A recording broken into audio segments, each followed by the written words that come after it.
Чоң Евразияны куруу идеясын ишке ашыруу колдон келе турган нерсе. Бул тууралуу Жогорку Кеңештин төрагасы Дастамбек Жумабеков Нур-Султан шаарында өткөн Евразия өлкөлөрүнүн парламент спикерлеринин 4-чү отурумунда билдирди. Дастамбек Жумабеков колдо турган бардык мүмкүнчүлүктөрдү ишке ашырууда Евразия экономикалык биримдигин Жибек жолу экономикалык алкагында жана Европа биримдигин бирдиктүү интеграциялык долбоорго бириктирүү, туруктуу жана коопсуз дүйнө курумунун мыкты үлгүлөрүнүн бири болорун белгиледи. Парламент спикерлеринин отурумунун соңунда жыйынтыктоо документи кабыл алынды. Кененирээк жеринде иш алып барган кесиптешим Сүйнай Тагаева токтолот. В работе нашего совещания принимает участие парламентские делегации.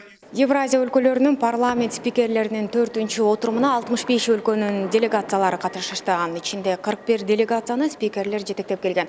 Отурумга Казакстандын биринчи президенти Нурсултан Назарбаев катышты. Ал дал ушул европалык интеграция идеясынын автору болуп эсептелет. Оглядываясь назад, также не верится, что мы прошли этот большой насыщенный исторический путь. Мен жарыялаган баштапкы долбоордун максаты качандыр бир кезде бардык уюмдар биригип глобалдуу интеграциялык тармакты түзүүгө багытталуу болчу. Албетте бүгүн бул жөнүндө сөз кылуу кыйыныраак, бирок бир кезде мындай убакыттын келерине толук ишенем. Анткени бул баарыбыз үчүн, башкысы жалпы эл үчүн жана биздин континенттеги бардык өлкөлөр үчүн пайдалуу. На карте мира.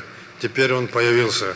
Жыйындын жүрүшү 3 сессиялык отурум менен өттү. Анда экология көйгөйлөрү, дүйнөлүк чакырыктарга жана коркунучтарга каршы биргелешип күрөшүү маселелери талкууланды. Иш-чарага катышкан Жогорку Кеңештин төрагасы Дастан Жумабеков кеңешмеге көптөгөн парламенттердин өкүлдөрү катышышы парламент аралык пикир алышуунун зарылдыгын туюндуруп тургандыгын билдирди. Чоң Евразияны куруу идеясы дүйнөлүк коомчулуктун кызыгуусун туудуруп жаткандыгын билдирди.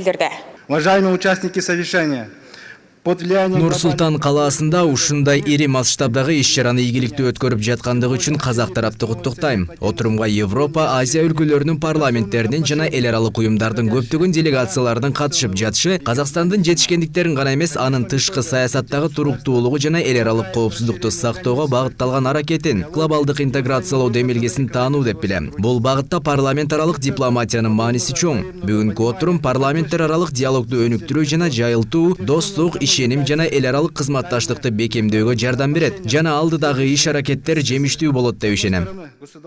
Россиянын мамлекеттик думасынын төрагасы терроризмге каршы күрөш боюнча модельдүү мыйзамдарды сунуштоого чакырды. Вячеслав Володин бир мамлекетте тыйыл салынган террордук уюмдар башка экинчи өлкөдө ээн эркин жүргөндүгүн айтып, Евразия континентинин тынчтыгы үчүн баарын биригүүгө үндөдү. Международные парламентские структуры созданы. Бизде эң татаал маселелерди талкуулоого реалдуу мүмкүнчүлүк түзүлдү. Мындай формат менен эки тараптуу сүйлөшүүлөр менен чектелбей, наркотрафикке каршы туруу, миграция, аймактык кызматташуу боюнча конкреттүү мыйзамдардын үстүндө иш алып барсак болот. Ошондой эле чөлкөмдүн парламентарийлери Евразия мейкиндигинин коопсуз жана стабилдүү өнүгүү жолдорун талкуулашты. 21-кылымдын эң ири интеграциялык экономикалык кызматташуу боюнча долбоорлорун биргеликте ишке ашыруу көңүл борборунда болду. Парламенттин дагы ролу экономикалык өнүгүүдө, дүйнөдөгү тынчтыкты орнотууда, өлкөлөрдүн өнүгүшүндө бул парламенттин ролу абдан чоң да.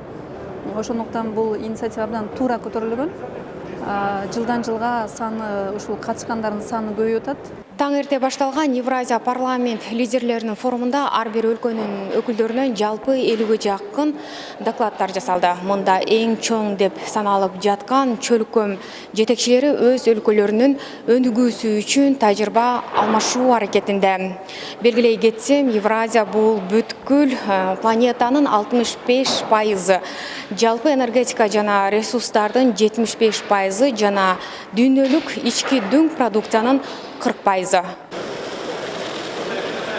Белгилей кетсек, аталган иш-чаранын алкагында төрага Дастамбек Жумабеков баштаган Жогорку Кеңештин делегациясы Тажикстан, Молдова, Казакстан мажлисинин төрагасы Нурлан Нигматуллин жана Сенатынын төрайымы Дарига Назарбаева менен эки тараптуу жолугушууларды өткөрдү.